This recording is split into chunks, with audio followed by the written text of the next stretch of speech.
I love it. I love Modern Family. So they film that in my neighborhood. I live in Modern Family neighborhood. Well, hey, great fam.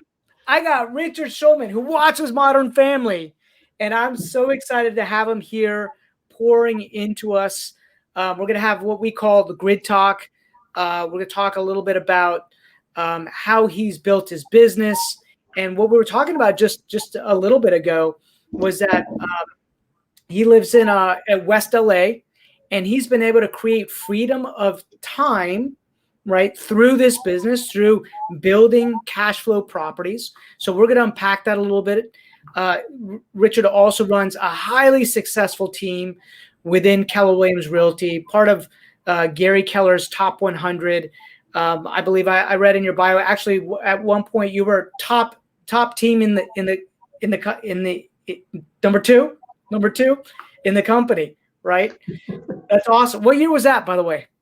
So 4 times I was in the top 5 individual or team, which is really cool. But the numbers then, I think it was like 12, 13, 14, 15, something like that, or like 13 through 16. But the numbers I was doing then were like, I don't know, maybe my best year in that going to win the award was maybe 60 million in gross sales, which is really good. But we'll do that first quarter this year, and I'll be like, hopefully a top 20 expansion team in the company. I mean, the goalposts have moved a lot, which is great because that's what keeps us going. 100%. I mean, what's so great about that is people just keep pushing that envelope, and we have to become better and better business people, right? And let me ask you a question. When you got into real estate, I mean, this has been your sole career, right? Pretty much You did this, right out of school. What was the intention in the beginning? And then how did that intention evolve? And how did you decide to get into the rental game? And something that I'm find super exciting about you is that you can live off your rentals, right? Not a lot of people can say that, and that's amazing. So kind of walk me through that journey and help me understand what that thinking process evolved and what it looked like. Yeah, so I mean, I have a long answer, so just cut me off when it gets boring. Sure, no, go for it. But look, I didn't have the benefit of training and this environment of like, collaborative podcast or vlog or, whatever we're calling this conversation. Like that didn't really exist in 2004 when I started. I'm not going to tell you about using a fax machine, right? But like, there was no training. I started a different brand. They're like, go sell real estate. And when you have a problem, let us know. And I was like, my problem is I don't know how to sell real estate, right? Go figure it out. They literally told me, go sell a house, and when you're in escrow, come, we'll show you what to do. And I'm like, I don't know how to do that. So it took me 9 months to get into escrow. I almost quit because I had 9 months. Yeah, I mean, I was lucky. I sold 3 houses in month 10. Otherwise, I'd probably, be a stockbroker or something terrible right now. But look, basically, I was very observant. I had a good financial upbringing. So I knew money was important, I guess we'll say. I don't think everyone knows that money is important, and not in a way that like, I don't idolize wealth. I'm not jealous of the guy on Instagram who has the private plane. I'm a little jealous, but I'm not gonna like kill myself for that. But I knew that like money would be like an important thing to have in volume. I had that sense about it, but no clarity. And I'll get back to that in a second. And I always watched the other agents in my office, and we talked about sales volume. I was at the number 2 office for a major brand in LA. So it's at one of their premier offices, and their big hitters were doing 15, 17, 20 million a year, which I don't want to say is laughable because it's totally respectable. But could you imagine a real estate office, like a premier flagship office where the top agents are doing between 15 and 20 million dollars in sales? And we're talking about, even in 2004, 800,000 average price point in LA. So anyways, that was interesting. What was really interesting to me is I would say, look at Rob Chavez. He's been around for a while. He's doing 20 million a year in sales. He's making a lot of money. And I look up on the property records, what does Rob own? What does that mean, right? I'm living at home with my parents. What does it mean to me to do $20 million in sales? My first year I did $4.5 million in sales. And I'd look, and by the way, I have no judgment, like I mentioned. It's not about vanity, not about judgment. It's about in your head the lifestyle that you want to get to. And I look, and Rob Chavez was selling this much real estate. I got to get on camera here. And he was living in this house. And I couldn't figure out why. And again, there's zero judgment, but like, why are you making this much and your house is this much when you sell real estate, right? If you go to the BMW dealer, they drive a nice BMW, right? They don't drive like a Toyota. Like, what's going on? There's this disconnect. And I started like, it's just really gnawed at me. Like, what's going on? I realized realtors, as you know, people watching, realtors are terrible with money. I mean, really bad with money.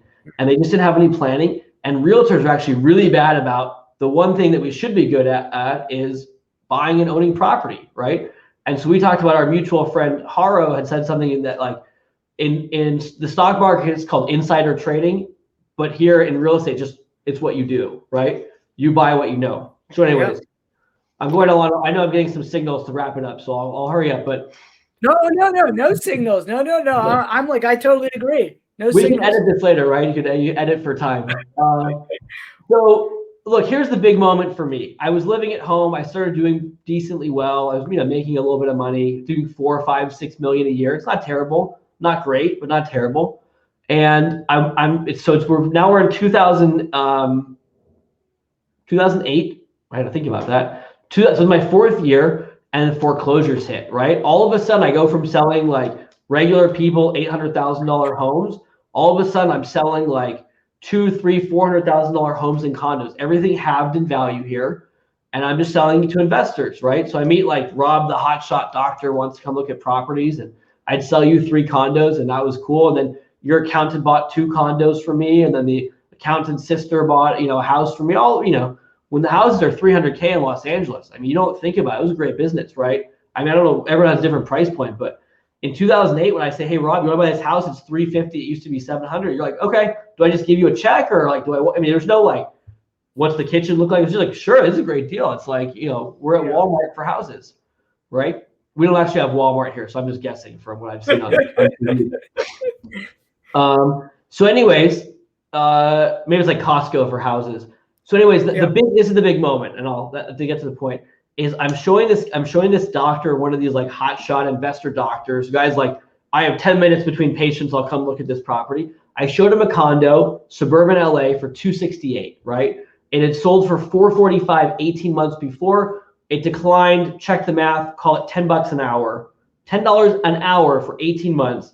It's for sale for $268. It rents for, I don't know, $2,100, $2,300 at the time. It's cash flow positive with 20% down. And it's a nice place. It's remodeled. It's nice complex. Everything's cool. And like, you got to buy this. It's $268. There's a line of people to buy it, just like there is today in 2021. There's a line of people to buy this, but you got to buy this. He's like, give him, one of these guys, give him $230, right? If any realtors listening will know that interaction where you're just like, ugh. No, I'm like, no.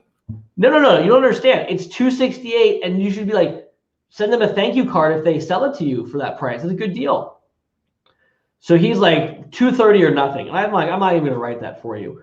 And then I realized, 2.5% on $268 is $6,500 commission rip, right? That's not a lot of money. Let's say that place was making $500 a month profit. Well, okay, I'm starting to do some math in my head. I'm like killing myself to make $6,500, which is not bad money, right? I still kill myself to make $6,500 selling real estate. But I mean, it's not bad money. I should just buy it. I can afford it. I have the down payment, so I bought it. And then I actually moved in. And then 3 months later, I bought the exact same condo, not $268, a little bit worse for $250. When I rented that, I started making $500 a month. Mm-hmm. Pretty easy, right? So I think that answered the question. I was like, what's the journey like? There was no thought process. It just sort of happened, slowly and then all at once. But I just realized that as realtors, we're not investing in real estate. We're not taking advantage of the product knowledge and the access that we have. And look, I still own that condo. It's worth $450 today. It's back to where it started out. I make $1,000 a month now instead of $500 a month. And I haven't been there in 10 years. I haven't set foot in the property, maybe in 12 years. I rented it to a real estate agent for a long time. It's great. So anyways, there's no process. It was just like, why aren't we doing more of this? This is why we should be doing real estate, is because we have access to this amazing stuff. I'll stop talking. Sorry. No, 100%. I mean, that was my epiphany in 2008. I'm like, everything's half price in our market. And, I looked at the rent to purchase ratio in the MLS, and I was like, I can't find when this has ever happened in our market. And I was like, let's just buy, like I'll buy one a month, fix it up, put tenants into it, refinance the cash back out. They call it the Burr method now, but that wasn't the Burr method. Like that wasn't coined at the time. That's how you had to do it, right? You had to get these commercial loans because residential market was freaking out at the time, right? So we buy them cash, we fix them up, we then refi, we'd get our money back out, and then we do it again.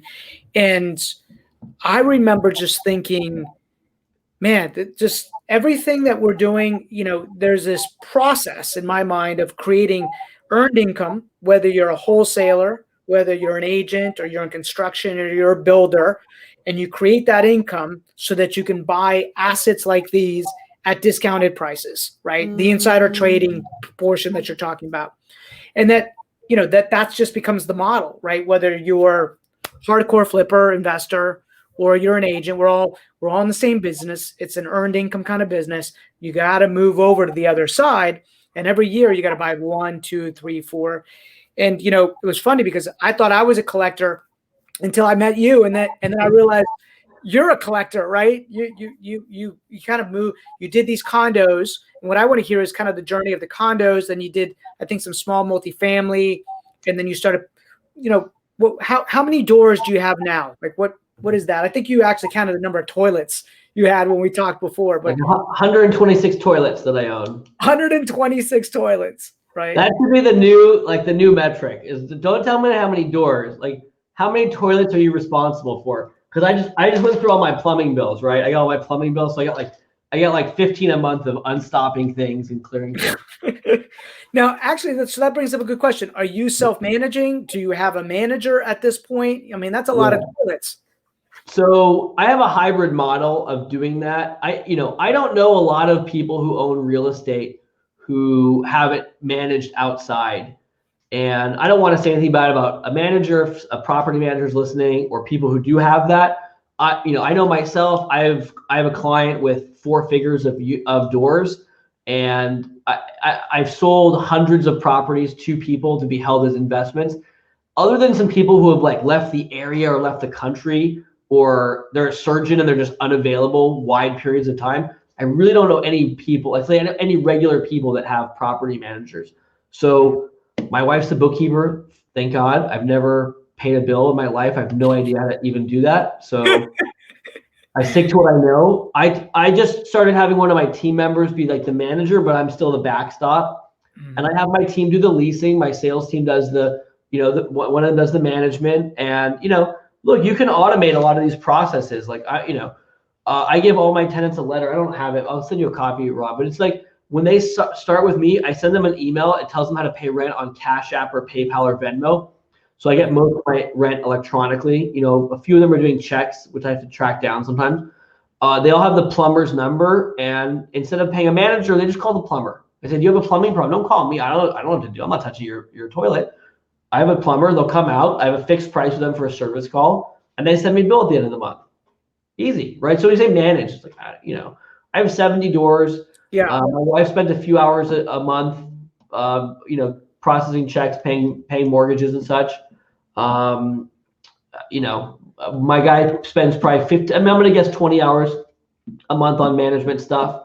We've had some challenges, and I pay an agent to do the leasing. So I don't do that much work on management anymore. But it's very doable. Yeah. If you have 10 doors, you have to manage it yourself because you can't trust someone else to do it. Yeah. Unless it's really far away, like you said. I mean, we have a small portfolio that's 3 hours away from where we live. It's a completely different world. It's a completely different product type, and so we've given to a manager. That makes sense. But the ones in our backyard, we self-manage. My wife does the accounting too. She does all the accounting for them. So, yeah, man. So you've automated a lot of these systems and these processes. You're still actively selling real estate. You love doing that. Like when I talk to you, you're like, hey, I love that. I'm in the relationship business. I know what I'm good at. That's what I do, right? what, are you at a stage where you just want to stabilize your asset base? Do you want to continue buying more? Like what are you thinking? Like what's the next 5-10 years look like for this, or are you just like, hey, yeah. I go back and forth. With COVID, the last 12 months has been very like our maintenance has been a lot more as our tenants are in the units a lot more and they're wearing down the units much faster. So a lot more maintenance challenges, a lot more move outs. So look, today I don't really want to own a lot more properties, but I know that if we see another wave of properties, I don't know what's going to happen, right? Who knows? If we see another wave of properties coming at defaulted, distressed pricing, I mean, I'm a collector, right? You said I'm a collector. I assume it's from the MREI, Millionaire Real Estate Investor book. But how do you say no, right? How do you say no to a deal on properties if you're a property person, right? If you're a car guy, you buy cars when there's a good deal on cars, even if you have enough cars. So yeah, that's true. You look at them and you're like, hey, this is just, I understand this asset class. I know what it rents for. I know what it sells for. It's kind of like Caro said. It's like you have all the inside knowledge, right? You get him on the podcast. Definitely got to get him on. Definitely got to get him on. And it's probably how Warren Buffett is when he looks at businesses, right? It's just like, hey, he just knows, right? Well, I'll tell you how I think of it, and I think mindset is really important in this process for people, because I think that we're really bad at planning, right? I don't know if you've ever heard of like the marshmallow test for kids, right? You can Google that. Not that exciting, but basically, you give a kid a marshmallow. You say if you wait 15 minutes, you can have 2 marshmallows, and like humans are just not tremendous at that. But I think that as real estate agents or whatever you do, I think it's very hard to make a line. Like I look back and say, oh, that was pretty easy. Actually, I bought all these properties, but like it was like 1 in 2009 and 1 in 2008 and 2 in 2010. And it's very slowly for a long period of time. I have a very strong picture of where I want to be financially. Like I have a number in my head. I have a 4-page spreadsheet. I'm very connected. I know that what I have to sell every month to keep on track for my goals. And I know that if I sell, Rob, you and your wife a house, I'm going to make some money doing that. And I know that that's that's a percentage of a down payment on the next property. And when I buy a property, I don't look at it as 3 toilets, right? I look at it as this property makes $500 a month. And what can I do with $500 a month, right? Oh, $500 a month is $6,000 a year. And you know what? That'll pay for like a decent vacation for my family, right? So if I buy this condo or whatever it is, right? I just know if I buy this condo, I'm going to pay for a vacation every year for my family, right? Unit 4 is sending us on a trip every year, right? And I know that I have 3 little kids and they all hopefully have to go to college one day. And I know that I can pay for that out of the property. I know that if I take these 5 properties, that'll pay for college for all of them or something like that. There's an absolute ironclad connection there, and you have to have that. Otherwise, it's not worth it if you don't know what the value is. Yeah, I love that. And Richard, are you that drilled in with your spreadsheet where you like you sell something, you're going to take a percentage of whatever you're going to earn, and it's going into a separate account for a down payment, or like, is it that drilled in? Yeah. That's awesome. Right now I'm not buying anything right now. I'm in a holding pattern. But when I was buying stuff heavily from like 10 to 18, it was like I need $100K for my average down payment, let's say. And I just knew like, okay, I have to sell 200,000 in commissions to make $100K for a down payment. And that was the plan, was go raise 200K, pay taxes and expenses, profit, hopefully net 50, and put that 100 into a down payment on a property or whatever the number was at the time for the properties. And I knew that this property would get me, I knew that I wanted to get a replacement level of income. So an exercise that you guys should all do who are listening is understand, what does it cost you to live every month, right? Everyone has different living expenses, different parts of the country. My guys, when I coach them on this, come up with $10,000 a month a lot. Okay, well, if you need $10,000 a month, it's $120,000 a year. It's a big number. We have a high cost of living here in LA. 120 a year. Okay, well, if you can get a 10% return, which is really high, you need $1.2 million cash invested in real estate at 10%, and then you can live off that forever, right? Or if you're at a 5% return, you need $2.4 million. Okay. Like that's how drilled in you should be. And you can't treat buying property as I mean, sure, you casual. You want to go buy 2 properties, sure, it's a casual thing. You want to go live off your rental real estate, you need to make it a business, right? I run my real estate business, same as yours, right? I know my numbers, I know my leads and conversion and staff and agents and what they're doing. Like, there's no reason to treat your real estate differently. And that was a mistake, by the way. These are things I've learned, not things I knew, right? I learned a lot of things the hard way.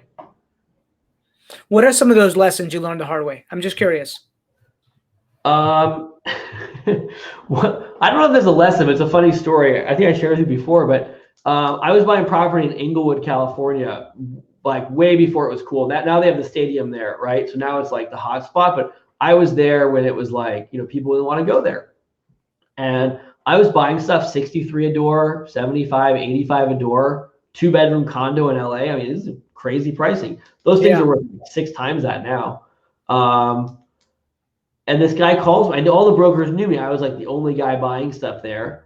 And you can get a mortgage. I just pay cash and close in 5 days. Because what are you going to get a mortgage for $42,000? It's not worth it. And you probably couldn't anyways. So this guy calls me, says, Richard, I got a 3-bedroom. 3-bedroom's nice. Those are a little harder to find out. Okay. What do you got a 3-bedroom for? $110,000. I said a bad word. I won't say that on your video here, but I said, don't ever call me again with $100,000 a door and waste my time. Okay. No one's paying $100,000. It was 110. No one's paying $100,000 a door for condos in Inglewood. And that property's worth $500,000 now. So yeah. I've been there. It's interesting because I'll interview a lot of investors that have been in the business 30, 40 years, and I'll ask them, what's your biggest regret? And the biggest regret, all of them, hands down, one, that they sold a lot of their stuff along the way, that they didn't hold more of their assets because they're like, I sold these assets and today they're worth Y, right? Yeah. And they're like, I wish I just kept more. And yet they made a lot of money along the way when they sold. But it's just the name of the game is to figure out a way to create that earned income without killing the golden goose that's going to pay you later on, right?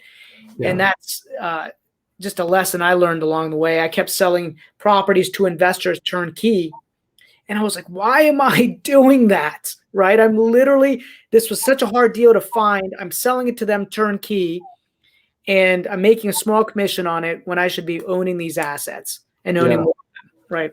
I flipped one property because I needed the money to roll into another project, and I sold it for, I don't know, $350 or something. It's worth twice as much now. I made, call it $50K in profit, but I was 100% cash into it. I needed the money for a project we lined up, which actually fell through, unfortunately, but it was a big project. It was a big home run ball if we could swing it. And the lesson I learned, I really personally am not a fan of flipping. I think flipping's, I think the only thing that matters is cash flow. Yep. Right. And if you're a flipper out there, I will go on the call and argue this with you anytime you want. I think the only thing that matters. I love that. We're gonna do this on a battle of the investors. Get someone on the phone right now, okay. And all that matters is cash flow. That one property I flipped, I made $50K. I mean, that's a lot of money. I'm not gonna thumb my nose at that. It's worth double now, so I lost out on $400K in equity appreciation. And I think at the time I figured I'd make $1,000 a month renting it. Let's say I sold it, I don't know, 7 years ago, 84 months ago. I passed up on $84,000 plus on cash flow rental income. Yeah. Why? Why do people don't? So when you talk about lessons, the only thing you should be worried about is cash flow. I'll give you one more quick story. Because actually my wife did this, so you can give her credit. Her name's Beth. You can put in the show notes. Okay. But, my first condo in Inglewood, the asking price was $59,000 and the comp was $57,000. And I said, okay, well, we'll just write you a check. We'll give you $60K and we'll do the deal. And the property got like 14 offers. And the seller comes back to us and says, you're the strongest buyer. You're an agent, 5-day close, all cash, but it's $90K. I'm like, I'm not paying 50% over list price. And my wife is like, well, does it cash flow? I'm like, well, we don't have a mortgage on it, right? So it does. It was renting for $1,400 a month. So even if I had a mortgage, it would be, just printing money. Unbelievable. Left, right, yeah. She's like, what does it matter if it's $90K? It's renting for $1,400. You're gonna make $1,200 or actually $1,000 a month net on that. I'm like, it's a good point. Yeah. So we bought it. So all that matters is cash flow. Beth is so smart. I mean, I remember, one of the biggest regrets I have is by 2012, 2013, because I bought everything at such a deep discount in 2008 and 2009 that by 2013, 2014, I thought everything was overpriced. And yet everything's still cash flowed. But I was like, why would I buy it for 200 when I bought it just a couple of years ago for $120, right? And I'm like, I wake up today and I'm like, I want to go back in time and be like, what were you thinking, right? What were you thinking, Rob? What were you thinking? And so this is just a cautionary tale to anybody listening to this. Like, all that matters is cash flow. Does it cash flow? Yeah, don't be reckless, right? Don't be reckless. That's right. But if you can make a good cash flow, do that. Everybody seems to have like their standard for what they want as a return on their capital, or what their what the minimum if the property has to cash flow after all expenses and insurance, taxes, property management, all of that. Do you have a particular number? Are you looking for like a rate of return on your cash, or what is it that you want? Yeah, so we do it. I have a partner on some of these who's a mortgage broker, and I mean, basically we want to see. I mean, we haven't bought anything in a while because the numbers aren't there. And I'm not going to chase deals. Don't chase bad deals just to say you own something. You got to make good buys.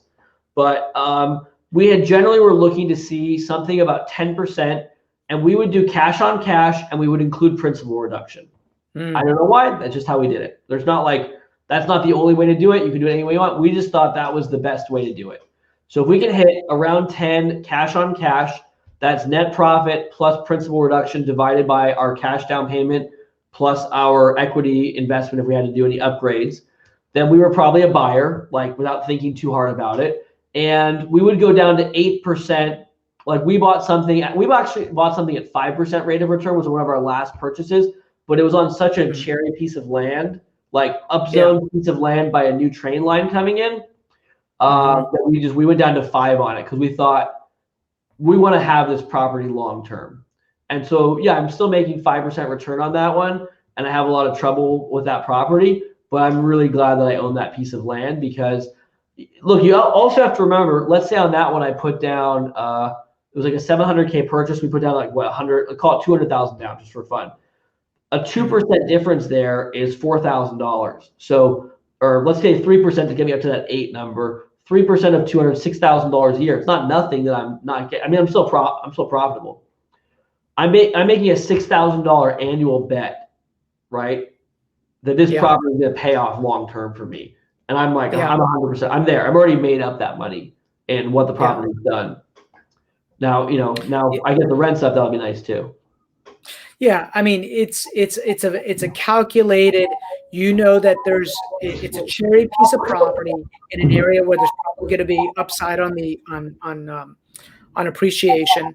And so, you're taking a little less today for a bigger payout tomorrow. And you can, because your portfolio allows you to do that. It's like dollar cost averaging, in the stock market, just kind of dollar cost averaging these things. What's that? What's your number? Do you have a fixed number or is it more? Yeah, it's 10%. It's 10%, but it was 10% cash on cash, right? It wasn't. That was it. It wasn't 10% factoring in the depreciation.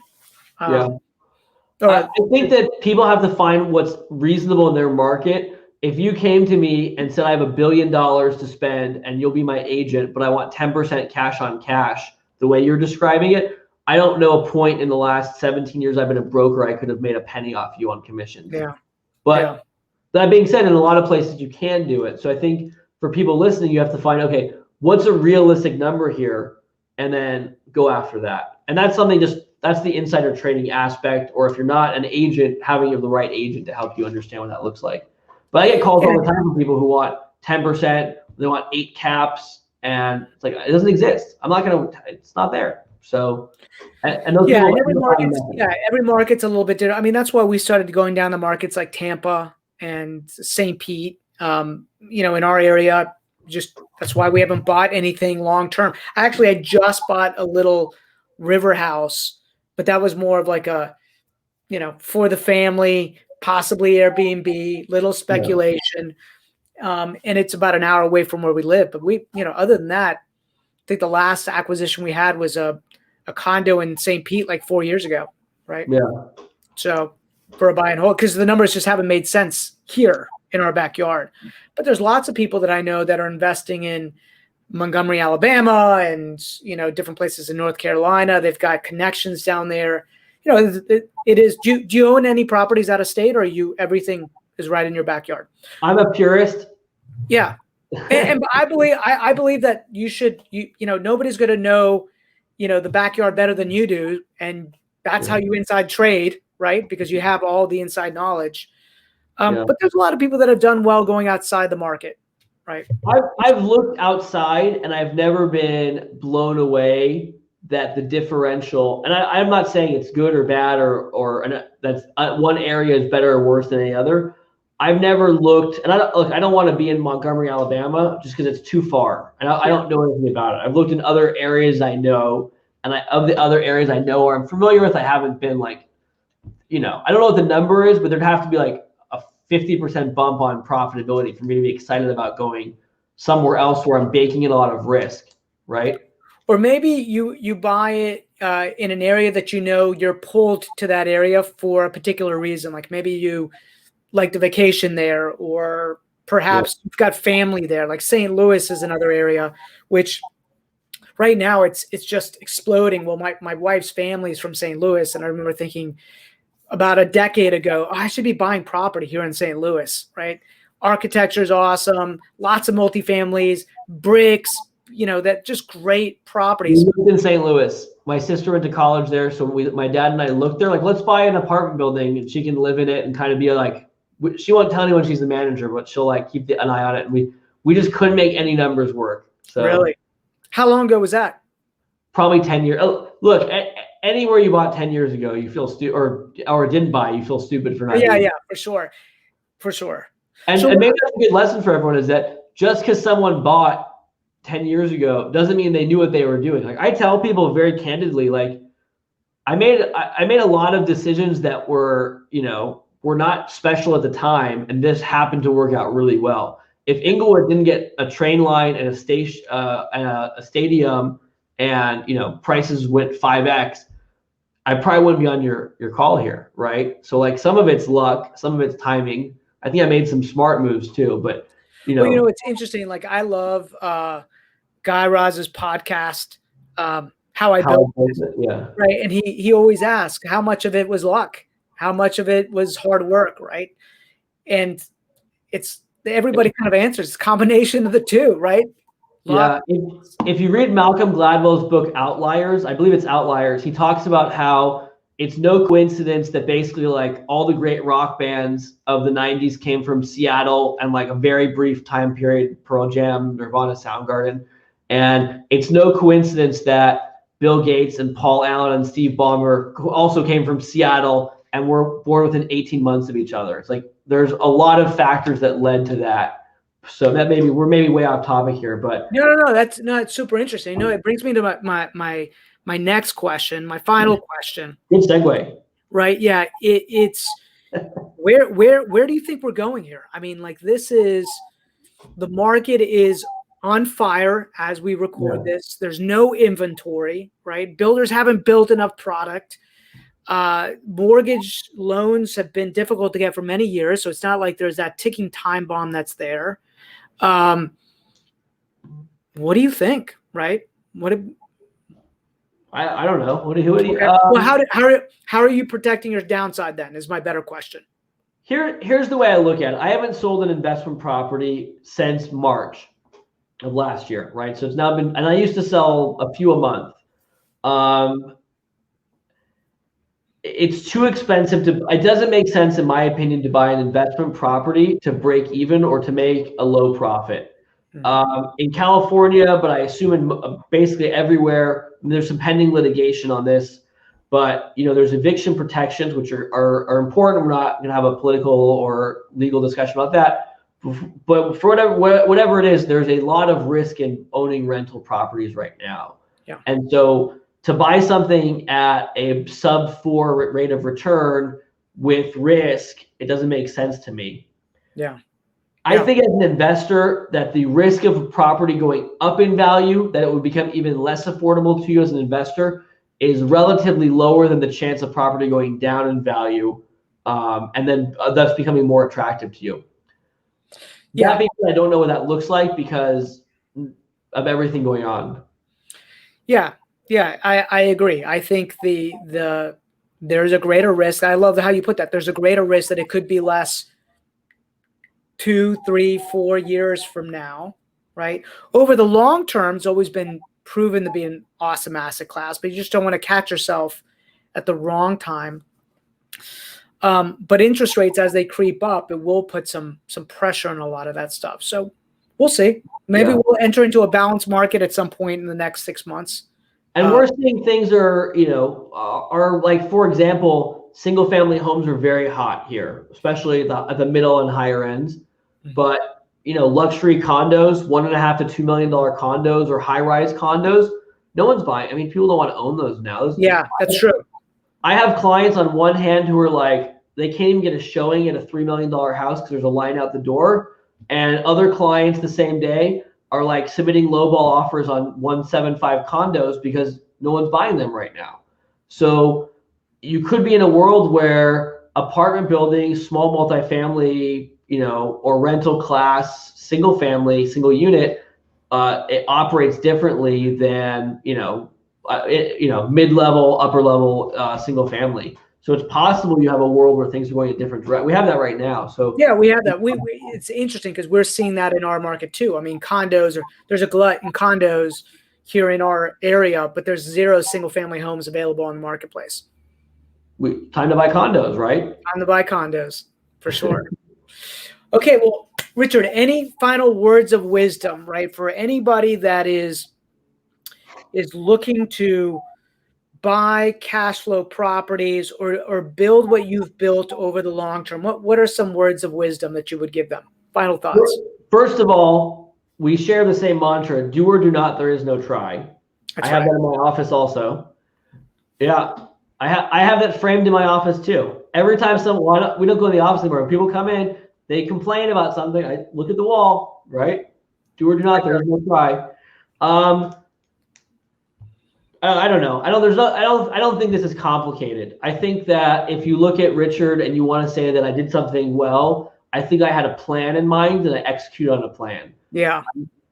I did nothing else specifically well. That's the answer. I decided that I was going to live off of my rental properties. I was going to live a life by design based on my rental properties so I could choose to work versus have to work. And I built a plan and I worked off my numbers and I bought properties. I didn't buy anything. I don't know. Maybe I bought 1 or 2 properties off market. Maybe I got 1 or 2 like steals, right? I can honestly tell you, if you went through every property I've ever owned and it's all on MLS, all with like, most of them had multiple offers. Most of them I paid over the asking price. Mm-hmm. There's no deal. I wasn't like at the courthouse steps. I wasn't calling people offering 80 cents on the dollar. I bought things. I held on to them. I'm a good manager. My tenants love me. I get Christmas cards from my tenants. I don't even know that's a thing. I'm a nice guy. I take care of my people. Like, they pay their rent. They're going to have a nice unit, right? Like, that's just how it works. And you take care of them. They take care of you, right? You get Christmas cards from your tenants? No, man. Not one. Not I one. get a lot. But I do get text messages, right? But I don't get Christmas cards. But I take care of my tenants. I take care of my salespeople, my admin on my team. I treat everyone the right way. And I have an absolute connection in my mind that the money coming from this property is going to do something. And as you know, and a lot of people listening know, when you do something because you have to, you perform at one level, right? But if you we'll do a sports analogy. Watch the way LeBron James of the Los Angeles Lakers plays basketball, right? Like, he has a passion and a vision to win championships, and you can see it every day on the court. If you have a passion and a vision to have an endpoint goal, you'll perform a different way at your job, whether it's real estate sales or whatever else you're doing. And that will lead you to the income you need to buy properties.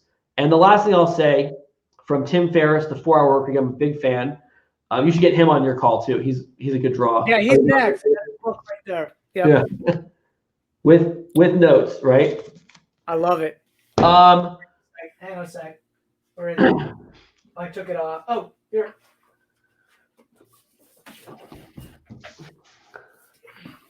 Ha! I also have this one from. There you go. um, Look, we're about the same age, right? 40-ish, right? So Yeah, you're a little younger than me. You're like, yeah. Well, you look better than me, so like it evened out, no, right? man, would say you're 40. It's crazy. I'm like, he's 40. He's young. Yeah, He's it young. happens. But I think what people should realize is, I'll tell you one last story. Sorry, I think it's a good one. I told you this before. Probably about 2010, I called my first buyer's agent, Peter, and I said, Peter, I just bought this house. When I retire at 65, these will all be paid off. I was probably about, I was about 30 years old then, or something like that. I'm going to make $10,000 a month when I'm retired. And that was like, okay, what a dumb moment. So what Tim Ferriss says in Forward, he is like, don't plan on like working till you retire. Like that's dumb. You're old and decrepit when you're 65, right? Or potentially. Yep. Make a plan. What I tell all my salespeople, you can make enough money in real estate, sales, and investments to retire in 10 to 15 years. Make that plan and actually enjoy your money, right? The goal is not to die with the most money. The goal is to have the most fun while you're living, right? So that was ineloquent, but I'll end on that. No, I love that. There's a book. I haven't read it, but I saw an interview. I think who was interviewing Tim Ferriss might have been interviewing him. It's called Die with Zero, right? Have you heard of the book? No, I'm gonna write it down. Yeah, it's called Die with Zero, and I watched the interview, and I remember listening to it and recommending the book to my best friend who owns a recruiting company, technical sales recruiting company that I helped him start when we were babies, when we were like in our early 20s. And he's done he's got this number. He's like, when I hit that number, then I'm gonna have fun. When I hit that, I'm like, dude, you got to have fun now, right? It's like, go. Yeah. I just watched this interview with this guy, and the book is called Die with Zero. And literally, 2 days later, he called me. He's like, dude, that book is speaking my language, speaking to me. I'm like, good. I'm glad. You got plenty of money, man. Like, I bet you his number has changed. I bet you I'll retire here. I'm not good at Zoom. And then then the number was here. Now it's here. Yeah. It doesn't stop. It doesn't stop. And one of the, I guess right before you and I jumped on, you said you just got done with how long was the hike? 9-mile hike? 9 miles, yeah. 2,000 feet of gain. It was a good one. That's awesome. That's awesome. So this has provided freedom of time for you, which is important. You've got little kids, which is amazing that you have the ability to spend that time. You had a very specific plan. I believe that your spreadsheet, that spreadsheet that you have, it's very connected for you, right? Yeah. I remember hearing Gary say, hey, you got to look at your net worth, and you've got to look at all the moving parts that kind of play into that and reflect on it on a weekly or a monthly basis, right? I update it on the 7th of every month. I update my net worth, my cash flows, and I track it. Yeah. Is that when you look at, do you look at it during the month at all, or do you look at it just on the 7th of every month? And that's if there's a change, yes. So if I have a new tenant, I say, this cash flow has changed a little bit. But if no, I don't generally. But then on the 7th, I spend some time with it and jump in. Richard, I think that is the secret sauce, right? Everybody that I've ever talked to that has built something, they have that spreadsheet, and they're constantly looking at it and looking at the interrelationship between assets that they purchased, their net worth gain, the cash flows that come out of it, and they reflect on that, right? Yeah. But if you don't have that, you're literally flying blind, right? Yeah, I think that's the lesson. That's the lesson. Yeah. Well, brother, thank you so much for sharing.